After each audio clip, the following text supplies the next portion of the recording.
What's up, everybody? Welcome back to another episode of the Ben Thomas Show. Thanks for coming back. This morning, it's early, but we just got an announcement from Hot Toys for Batman 89 Standard, Batman 89 Deluxe, and, of course, the Batmobile. So I had to get a video out to you guys. I'm buzzing. I'm super excited. But if you guys like the video, hit the like button, smash the subscribe if you're new to the channel, and let's get into it.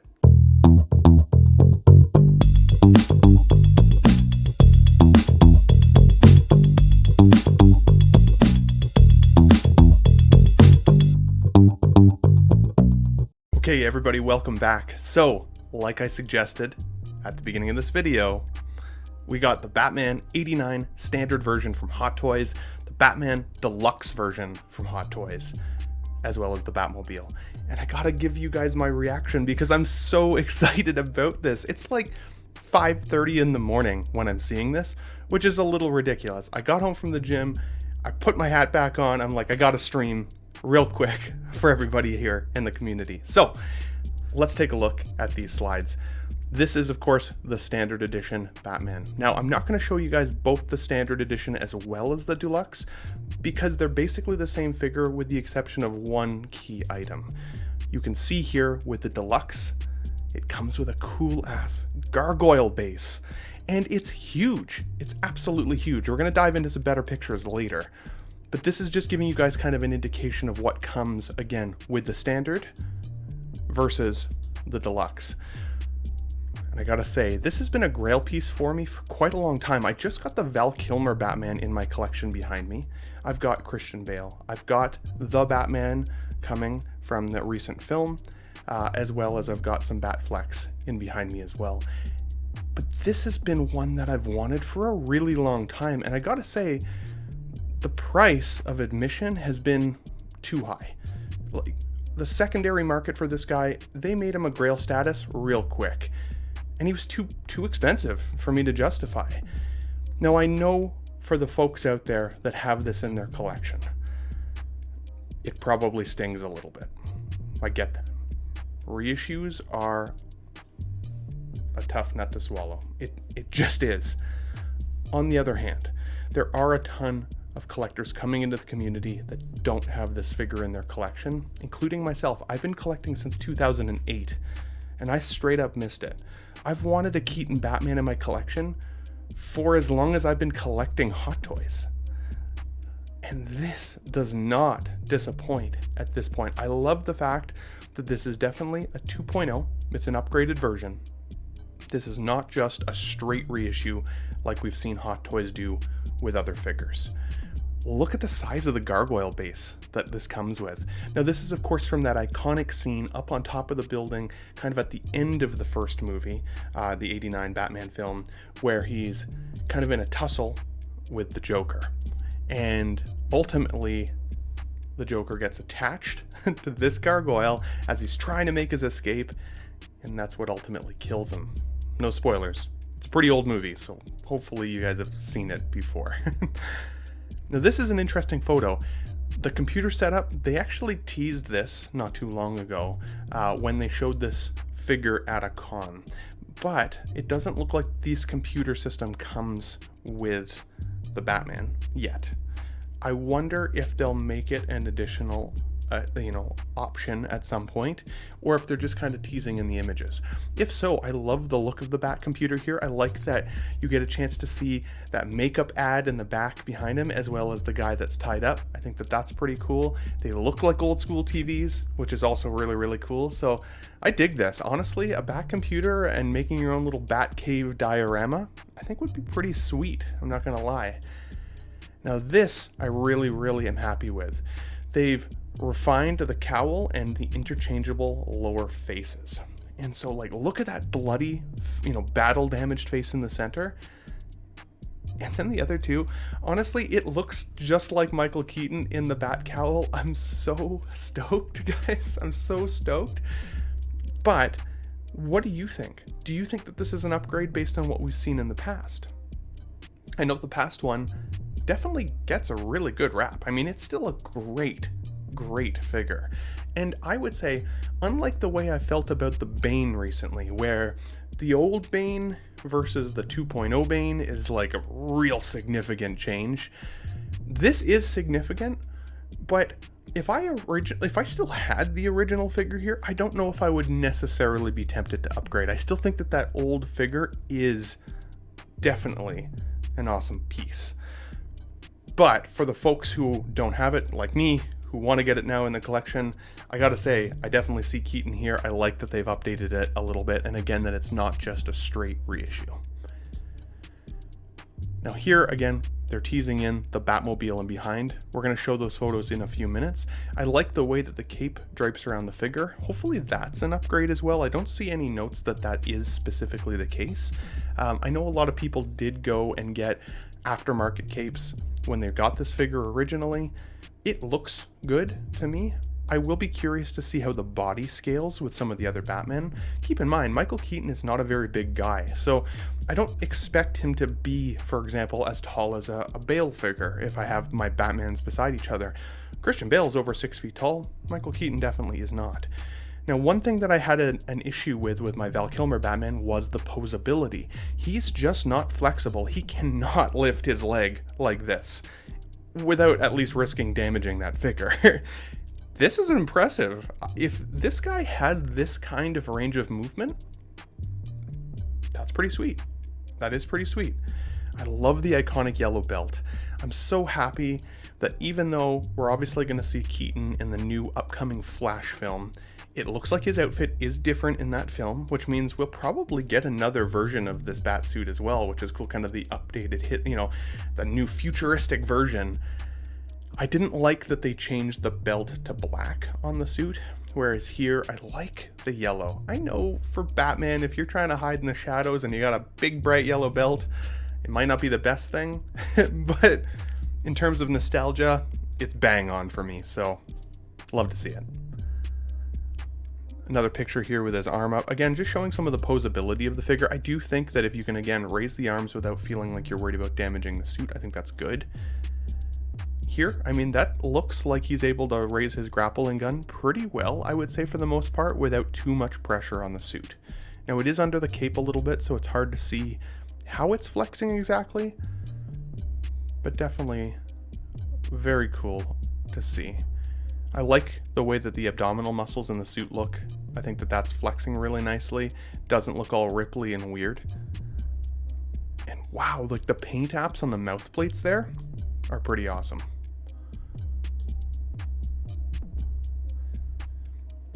I'd love to hear from you guys in the comments below too. What are you thinking about this figure? Do you have the old one in your collection? Is this something that you'd want to get upgraded? It's hard to know. For me, I don't know if I'd be tempted to, like I said earlier. The original figure is pretty awesome. Now, the rolling eyeball system here, they've been doing this a lot with Hot Toys lately. We're getting a chance to see more figures come with the rolling eye system. For the Val Kilmer, it's about as much posability as you get with that guy. You can make him look both directions. Keaton had the same issue with his batsuit. He had to be kind of pointed and steered by his casting crew. He had a very hard time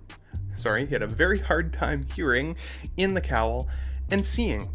And so without the risk of damaging the suit, if you're not somebody who likes to do too much in the way of posing or dynamic posing, just being able to kind of give the side eye sometimes can really add that character to the figure, which is pretty exciting. So I really like that Hot Toys is giving us more of the rolling eye systems. I hope that they keep that as more of a standard feature going forward, especially when we're looking at comparing Hot Toys now with, companies like InArt, who are bringing different qualities to their 1/6 scale lines. Now, this is, again, just the Gargoyle base. A better look at it here. I think it's cool. I like that you can turn it 360. I think that's pretty interesting. So depending on how you want to display it in your collection, you can kind of make it fit. Height-wise, I'll be curious to see in terms of, will it fit in a detolf? I don't display with detolfs, but I do have Billy's in the other room where I display some of my main setup. And thankfully, it's about 14 inches between height cabinets. So we'll see. Now, some of the accessories here, pretty awesome. We got the grappling gun, we got the remote control for the vehicle, and then, of course, his side belt attachment. Love to see it. All great inclusions. I'm happy that this guy isn't coming so stripped down. Now, I don't think we have a price listed, at least as of right now at this time in the morning. I'm sure this guy is going to be a pricey boy, but I'm hoping that with, at least the standard, cross fingers, 280 range, cross fingers, maybe 300. I can expect the deluxe to be somewhere in the 3 to 340 range. But again, it's a total guess. I don't have information on that yet. So bear with me on that. We'll update it once we get more information. So cool, some of the accessories. Look at the batarang that he comes with. Even the glove, I think it's the electric, like the electric shock glove that he's got. Very cool. Now, this is interesting. The Batmobile. Now, this says here in the description that it's 100 centimeters long, that it has light up features, of course, light up dash display on the inside. It does have the movable roof. Now, it doesn't say it's a mechanically operated movable roof. It looks like it probably slides down. You have to slide it. It also has the trip bars that come out the side, like those little wings on the bottom. Again, great scene, flying through, knocking people out. Love to see it. It also shows Batman in the cockpit of this vehicle. So I think that's interesting. Like, if this figure, I should say, has the flexibility to effectively fit into the Batmobile without destroying the figure, that is some ingenuity on Hot Toys' part. I give them some credit for that. Now, I know that for a lot of collectors out there, they've been really excited about the Jazz Inc. Batmobile that they're creating right now. And I think that Batmobile will be amazing from Jazz Inc. I definitely do. They've produced some good stuff. They're a licensed company now, so there's some expectation that their vehicles will actually be like really good quality, because Warner Bros. Is definitely going to be kind of all over them about that. I'm surprised that Warner Bros. Allows Hot Toys to make a Batmobile at the same time as Jazz Inc. It seems like a strange dichotomy of competition.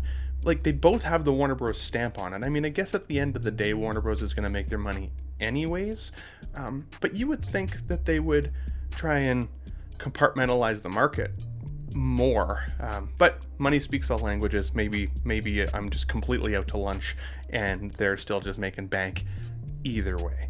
Let's be honest, this vehicle is definitely smaller. It will likely be lower in cost. I know the Jazz Inc. one is coming in around the $1,500 mark. Again, I don't have the price on this particular Batmobile yet, but I would anticipate if it's anything close to the DeLorean we've seen from Hot Toys, that you're going to be kind of in that $700 to $800 range. Again, total guess, but we'll see. If it's smaller, but it's a better price, but it still fits your display, it still fits the figure, it still looks the part, it has all the light up displays, it has the movable roof, the missiles, everything. Gotta say, Hot Toys is bringing it. They're bringing it. Why would you spend $1,500 unless you absolutely needed the most realistic version on the market, which for that reason alone might actually be worth it. But I gotta say, I'm very impressed with the way this car looks. Look at how, just look how good the lighting looks, and the fire at the back there. I think that's awesome. I think that the coloration of the lights are really good, at least based on my memory. It's been a little while since I've seen the '89 Batman film, but I used to watch it religiously as a kid. I love that the interior display is lit up. I hope that it is the USB function. Again, I haven't read through the instruction too much yet. I would imagine that it is. Batteries in this wouldn't make a lot of sense. I like that they've given us this display stand as well. So depending on how you want to display the vehicle, you can have it kind of propped up on your counter, not necessarily sitting on the counter. No risk of it being bumped and rolling or anything like that. I can appreciate that, definitely. Looks beautiful. I love the finish on the car. I love the way that the windows are tinted out. Very, very awesome. My wallet hurts, honestly, after this. My wallet is going to hurt. I've got the Batmobile. I apologize. I've got the DeLorean coming for my Back to the Future setup, I had said that that would be my only vehicle. But I gotta say, I've been a Batman 89 fan my entire life. Like, I was born in 87. I was raised with this movie. Am I gonna have 2 vehicles in my collection? Maybe. It remains to be seen. I'm definitely gonna get the Batman Deluxe. I love that Gargoyle display with the Batman figure. I think that that's just absolutely a beauty piece. But this might come. But that's the whole stream for you guys today. I wanted to keep it nice and short for you this morning and give my thoughts. Check out Collecting Weekly this evening. They're going to be on their live show mainstream. I may or may not be able to get on there because it's Valentine's Day. Got to spend some time with my lovely lady. But I know that they're going to be covering this a little bit as well, and maybe by that point we'll have a little bit more pricing associated with it. So check out Collecting Weekly tonight for their live show with the boys. Otherwise, guys, we hit 1,000 subscribers recently on the channel. I want to say thank you from my heart. I appreciate your support. If you guys like this video, hit the like button, smash the subscribe if you're new to the channel, and I'll catch you guys on the next figure, car, review, video, Hot Toys, all the cool shit. I love to see it. Love your faces. We'll catch you guys on the next one. Thanks for watching, everybody.